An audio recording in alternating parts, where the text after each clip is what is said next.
All right, I'm Sergeant Edward Graves. I'm in the MedDet for the Delaware Army National Guard. My mission is support for the Delaware Psychiatric Center here in Newcastle.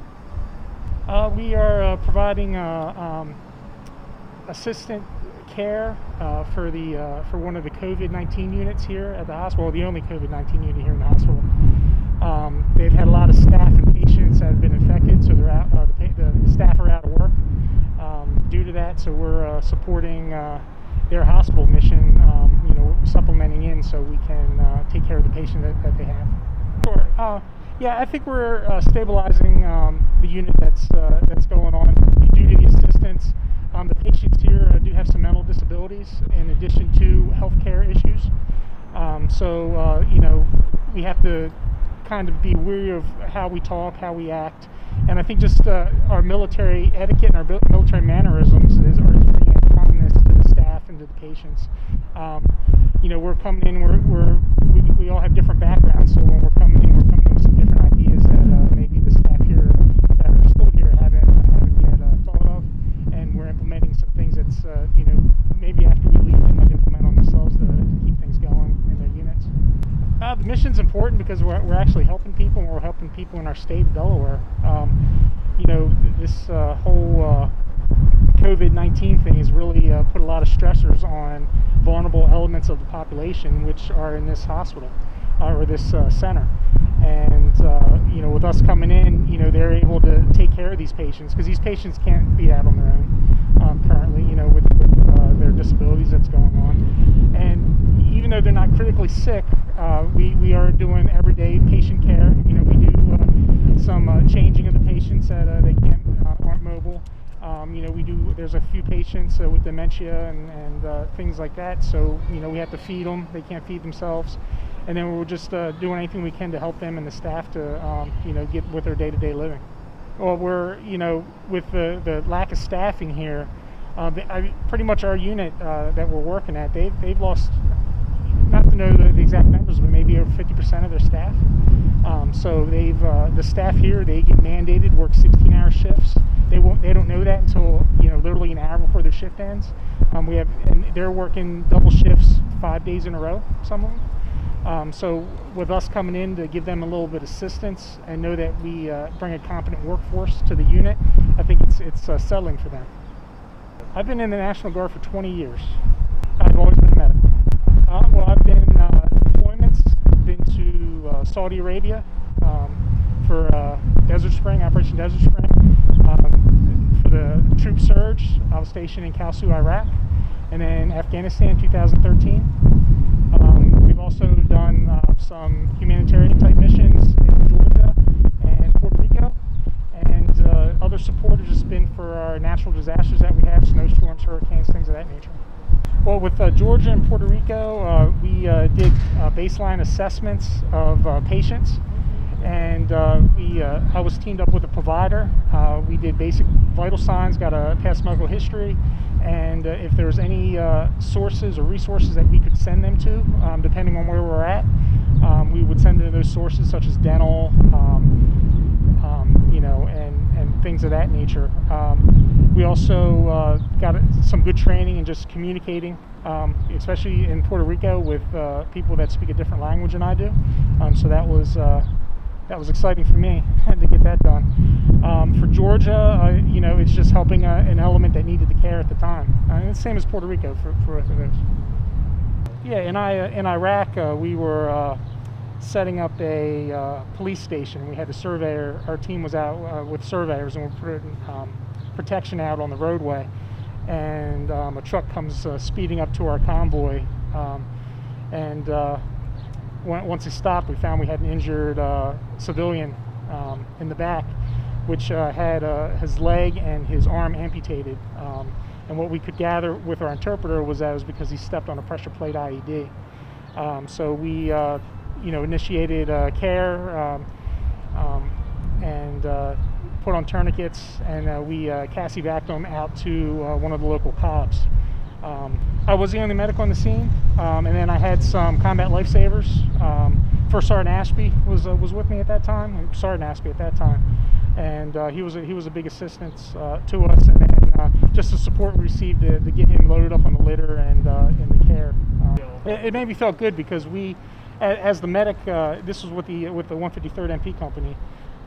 We did a lot of training with my platoon on just that type of incident, and everybody worked out great. So for me, it told me that the training that we're doing, they were able to comprehend, and also in the time of crisis, they were able to complete their mission and do patient care without freezing up.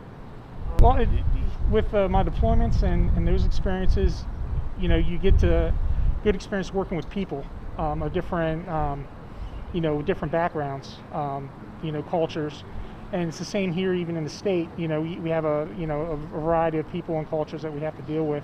Also, being able to work under stress compared to being deployed, this is pretty simple.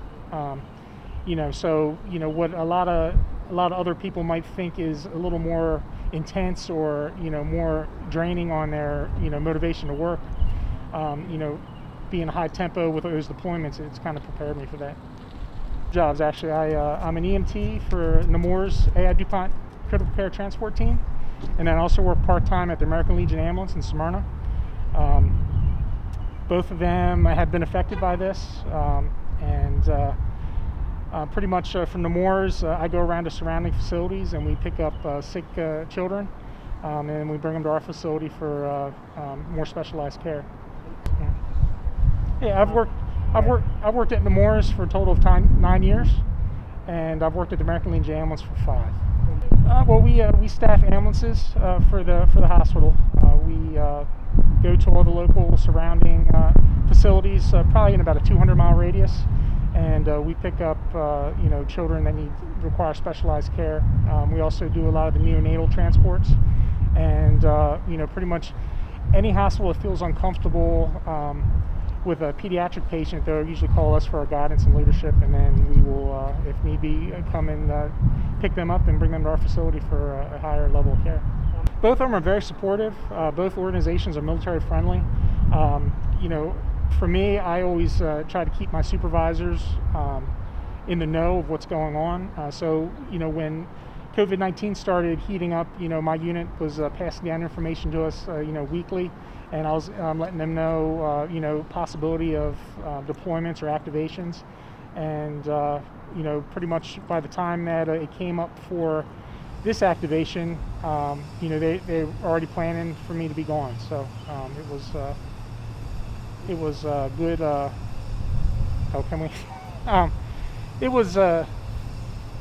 They were fine with it. I'm sure I'm missed, but they understand that I like being in the National Guard, and it's what I like to do, and that I'm out there doing something that's helping. Well, I think there's a good collaboration because not only with the Army National Guard, we have the Air National Guard with us as well, so we get to work with them, and we're all in the military, but we all work in different tempos and different elements, and it's good to see another side on how they operate and how I can implement that into how I operate my mission. This together means to me that we're all together to help each other and to get through this as safely and as smartly as we can. Well, my nurses rock, everyone I work with, so they're dedicated to their job. Don't let them all know that because their ego gets a little bigger, but that's just part of the job. Now I'm glad to have the opportunity to serve my state, and this is one of the reasons why I joined the National Guard. I know a lot of joined for college and other things. I joined to serve, so I'm glad that I can be a part of that.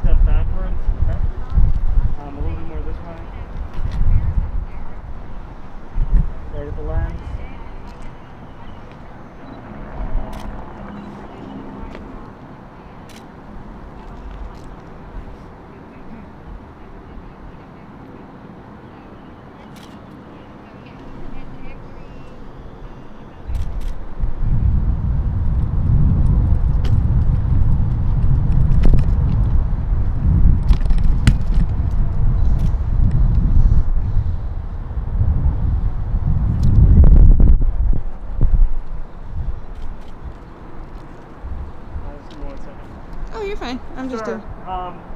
sir, I want to make sure I don't get you in the photo.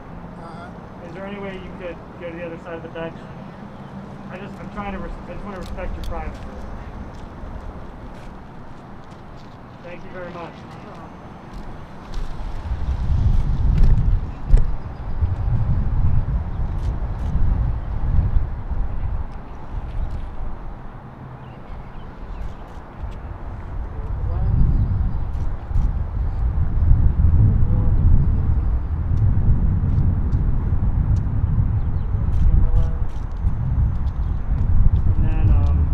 Body towards me again.